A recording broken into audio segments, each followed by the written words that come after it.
So hey guys welcome back again to the new video. आयो हजुरहरू सन्चै हुनुहुन्छ होला भन्ने, अनि म पनि एकदमै सन्चै छु। सो गाइज धेरै समयपछि मैले फेरि नयाँ भिडियो लिएर आइसकेको छु। कामको व्यस्तताका कारणले गर्दा मैले भिडियो बनाउनु पाएको थिइनँ। सो धेरै समय भइसक्यो भिडियो नहालेको, अनि मैले जानकारीमूलक भिडियोहरू हालिराखेको हुन्थेँ, त्यो कमेन्टहरू आइरहेको हुन्थ्यो, मैले रिप्लाई दिन पनि पाएको थिएन किनकि म कामको व्यस्तताको कारणले गर्दा चाहिँ सबै कमेन्टहरू चाहिँ हेरेको थिएँ, तर भिडियोहरू चाहिँ बनाउन पाएको थिइनँ। कमेन्टको रिप्लाई कसैको दिएको छु, कसैको दिएको छैन। अनि म्याक्सिमम् क्वेसनहरू चाहिँ यो अहिले वर्क पर्मिट किन ढिलो भइराखेको छ भनेर आइराखेको थियो, अनि त्यो सबै क्वेसनलाई चाहिँ मैले एकमुष्ट एउटै भिडियो बनाएर चाहिँ रिप्लाई दिन्छु भनेर चाहिँ मैले वेट गरेको थिएँ। सो आज चाहिँ मैले त्यही भिडियोमा चाहिँ त्यही बारेमा कुरा गर्दैछु कि वर्क पर्मिट चाहिँ किन ढिला भएको हो भनेर। सो नयाँ हुनुहुन्छ भने च्यानललाई सब्सक्राइब गर्नु होला, पुरानो हुनुहुन्छ भने लाइक कमेन्ट सेयर गरिदिनु होला, अनि यो भिडियो चाहिँ लास्टसम्म हेर्नु होला, हजुरहरूलाई जानकारी मिल्न सक्छ है त।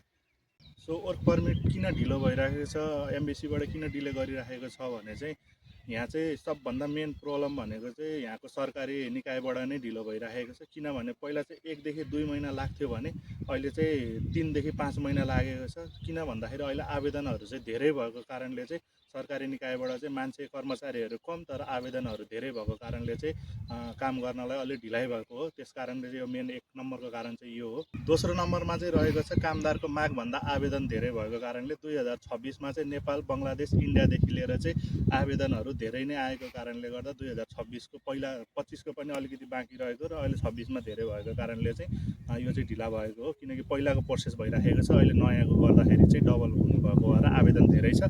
त्यसकारण मागभन्दा चाहिँ आवेदन धेरै भएका कारणले चाहिँ यहाँबाट चाहिँ सरकारी निकायबाट चाहिँ काम ढिलो भएको है। अनि तेस्रो नम्बरमा चाहिँ रहेको छ नयाँ नियम र नीति परिवर्तन हुनु।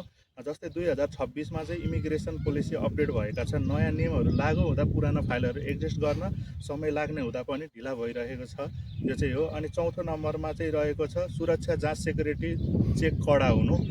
जस्तै यसमा चाहिँ के छ भने युरोपियन देशहरूले अहिले सुरक्षा जाँच कडा बनाएका छन्। ब्याकग्राउन्ड चेक, भिसा स्क्रिनिङ जस्ता प्रक्रियाहरू लामो समय लिने गरेको हुनाले पनि हाम्रो वर्क पर्मिटमा चाहिँ ढिला भइराखेको छ।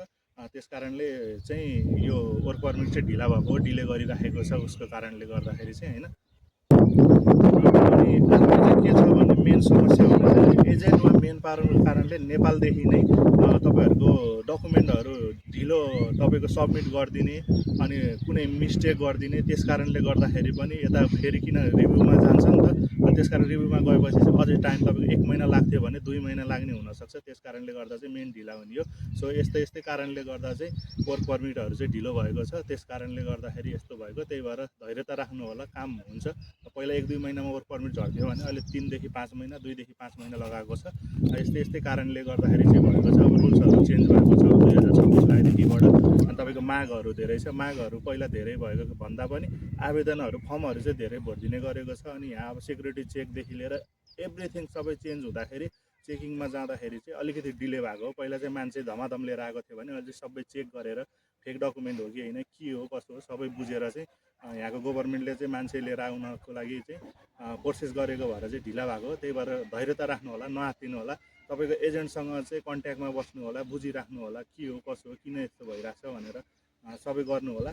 तपाईँहरूको वर्क पर्मिट चाहिँ चाँडै नै आउँछ, अलिकति ढिला सुस्ती हुने मात्र हो। त्यस कारणले वर्क पर्मिट चाहिँ आउँछ, धैर्यता राख्नु होला। सो यही नै थियो भिडियो। के कस्तो लाग्यो, यदि राम्रो लाग्यो, जानकारीमूलक थियो, हजुरहरूलाई केही काम लाग्यो भने लाइक कमेन्ट सेयर गरिदिनु होला। अनि नयाँ हुनुहुन्छ भने च्यानललाई सब्सक्राइब गरिदिनु होला, पुरानो हुनुहुन्छ भने कमेन्ट र सेयर गरिदिनु होला, लाइक गर्न चाहिँ नभुल्नु होला। अर्को भिडियोमा नयाँ जोस, नयाँ जग्गा र नयाँ इन्फर्मेसनका साथ। सो हस्त, नमस्ते, जय नेपाल।